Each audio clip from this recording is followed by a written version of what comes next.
going to nail a car that makes as much noise as this one, that looks as sinister as this one, it's maybe a good idea to do it when the roads are deserted. You know, like first thing in the morning. We're in South Wales, the sun is just coming up, and we've got a Z28. That's the Chevrolet Camaro Z28. Not the fastest Camaro of its day, but definitely the most hardcore.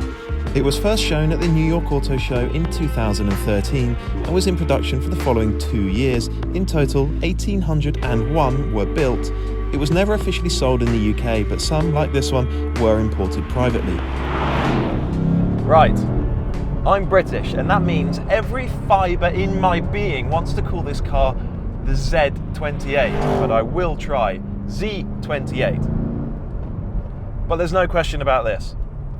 The Camaro Z28 is a mighty performance car. I mean, just listen to the way it sounds.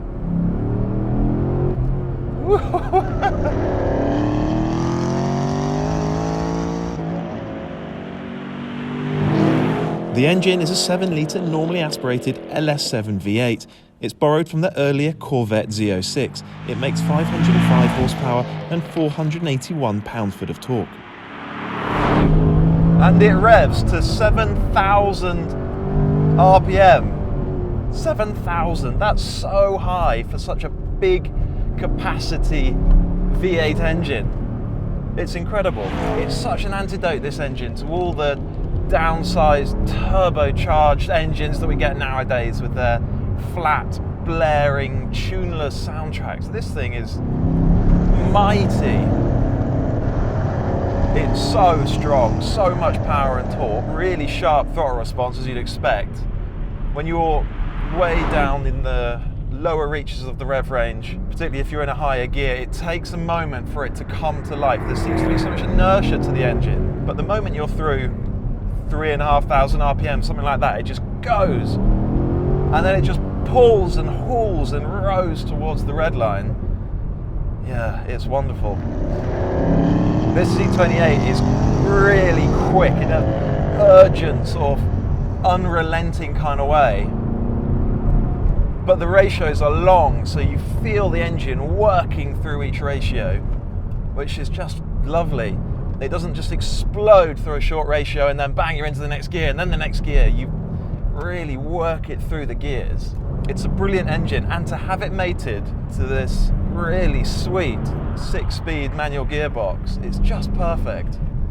Why are we allowing that basic, that fundamental recipe for powertrains to disappear? I just don't understand. Sitting here now, it doesn't seem like there's anything wrong with it. This car has got a helical LSD, limited slip differential, so you get really good traction. But to be honest, when I show you the tyres later, you'll see where most of the traction comes from. They're so wide, they're such sticky tyres, and on a dry road, it just means that you can throw full throttle at the rear tyres in second gear, and they just bite, and the car just rockets away. Compared to lesser Camaros, the Z28 has stiffer springs by 85% at the front and 65% at the rear. Which is probably why I'm sort of leaping up and down in my seat a bit.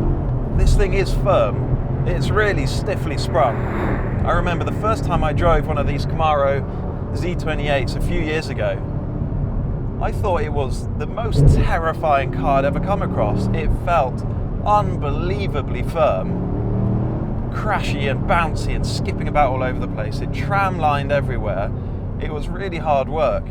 I found myself just clinging on for dear life rather than really driving the car.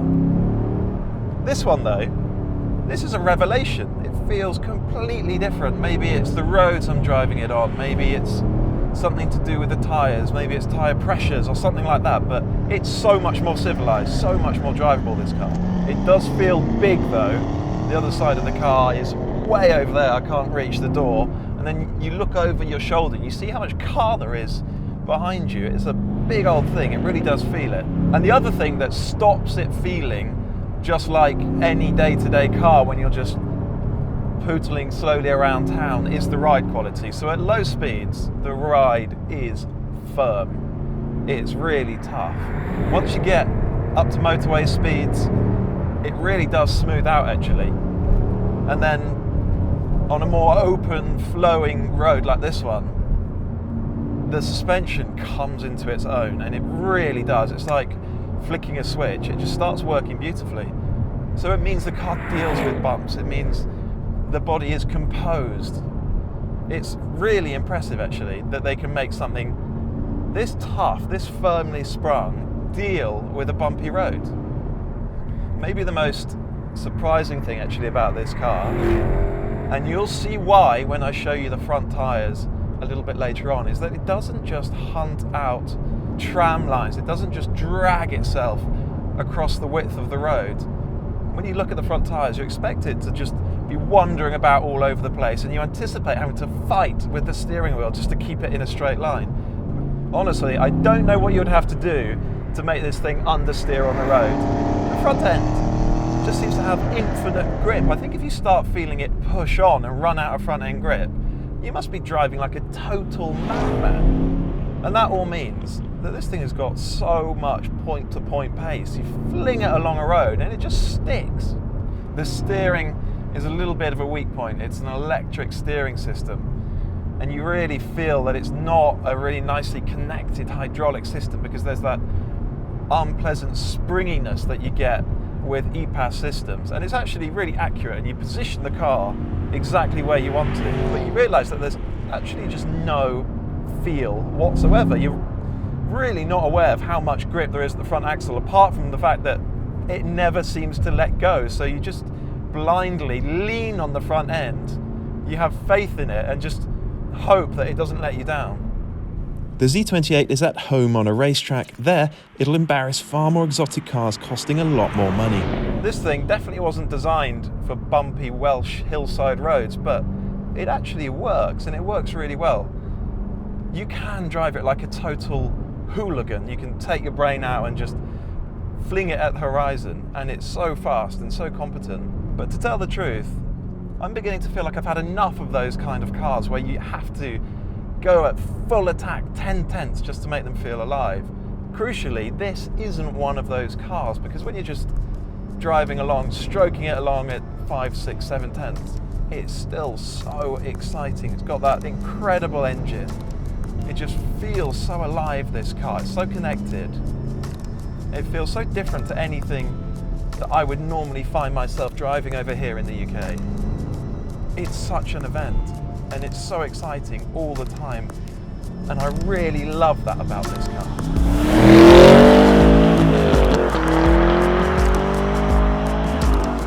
And I love that it's dripping in fascinating details. It isn't just a Camaro with a whacking great V8, sticky tyres and rock hard suspension.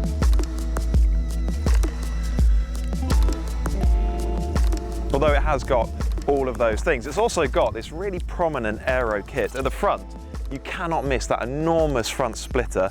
At the rear, a big spoiler, and then also what Chevrolet claims is a functional rear diffuser. What you cannot see is the flat underbody. The whole aero kit generates 68 kilograms of downforce, which is, well, it's some, but it's not a huge amount.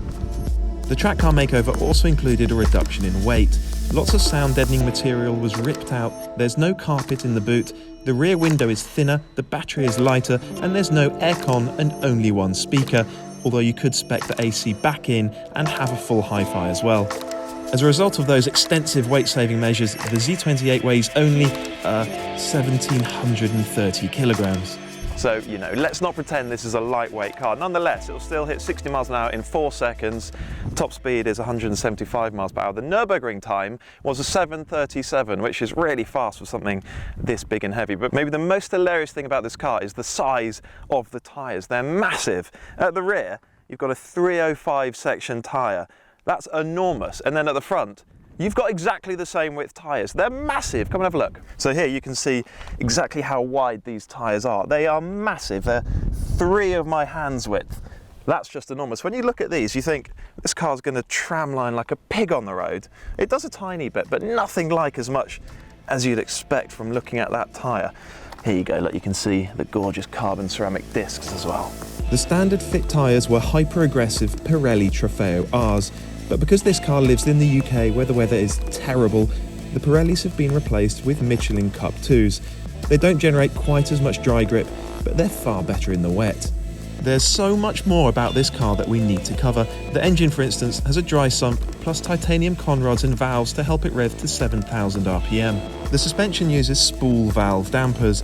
They're supplied by Multimatic, and at the time, the only other road car to use them was the Aston Martin 177 Hypercar. Red Bull also used them on Sebastian Vettel's championship-winning F1 cars. They give much more precise control, with very solid damping force initially for rock-solid stability and immediate handling response, then increasingly pliant control so that the car stood some chance of dealing with bigger bumps.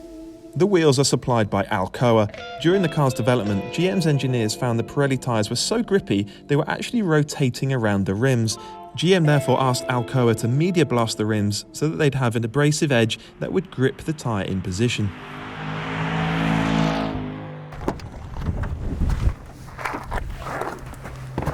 Now then, what do we make of the interior? Well, first of all, it's perhaps slightly underwhelming. It's very standard Camaro in here. Bit of Alcantara on the dash, Alcantara on the steering wheel, Alcantara on the gear knob. So all the stuff that you interact with when you're driving, it feels really nice, feels properly motorsport. The seating position is good. I feel like I'm sat on the deck. Steering wheel comes out to meet me. These Recaro seats, they're pretty supportive. I'm maybe a little bit slim for the bolsters. It's all quite wide really, but they're good, comfortable seats. Yeah, lovely seating position. Visibility isn't great. Forward, fine. Over your shoulder, it's not good. There's just a huge, massive black plastic C-pillar at the back there. And these door mirrors, they're tiny. You really don't see much in them at all. Some of these interior plastics are pretty cheap. That is nasty. This is not very nice at all. And just look at that. So some of the interior quality is pretty patchy, but that's one of the reasons why GM was able to sell this car so cheap in the US. But while we're in here, I want to show you one of this car's coolest features.